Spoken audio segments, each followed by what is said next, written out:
સુરતના કતારગામ વિસ્તારમાં બંદૂકની અણીએ 8 કરોડની લૂંટનો મામલો। જે કાર લઈ લૂંટારૂ ભાગી ગયા હતા તે ઇકો કાર સુરતના જિલ્લા વિસ્તારમાંથી મળી આવી।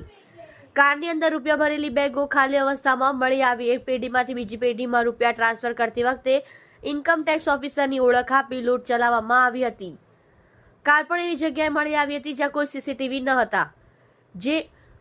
જો લૂંટનો પ્લાન પહેલેથી જ બનાવવામાં આવ્યો હોય, લૂંટારૂ ભોગ બનનારને વેડવરિયા બ્રિજ પાસે ઉતારી ફરાર થયા હતા। આ તપાસનો વિષય છે। જે ઇન્ટ્રોગેશન પ્રાથમિક ઇન્ટ્રોગેશન થયું છે એમાં એમના જણાવ્યા પ્રમાણે જે આ માણસ છે એમને અધિકારી ઇન્કમટેક્સ અધિકારીની ઓળખ આપી હતી, એટલા માટે એમને ગાડીમાં બેસવા દીધા એવું આ લોકોનું કહેવું છે। પરંતુ આ તપાસનો વિષય છે। તમામ પાસાઓની ઝીણવટપૂર્વક ડીસીબી અને ઝોન 3ની ટીમ તપાસ કરી રહી છે।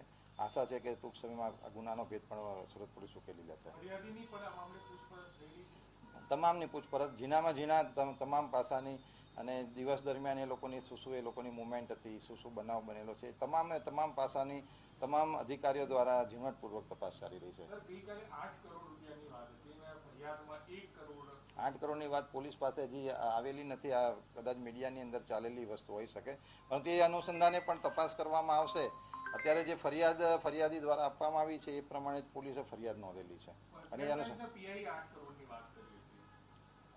એ ફરિયાદ જે છે એ સામે છે, રૂબરૂમાં લીધેલી ફરિયાદ છે। ઘટનાક્રમ કેવો છે? લૂંટ થઈ અને જ્યાં કાર મળી ત્યાં સુધી કઈ રીતનો ઘટનાક્રમ હતો? એ તપાસનો વિષય છે। આ વસ્તુ અત્યારથી જો ડિક્લેર કરશું તો એ ઇન્વેસ્ટિગેશનને અસર કરી શકે એમ છે।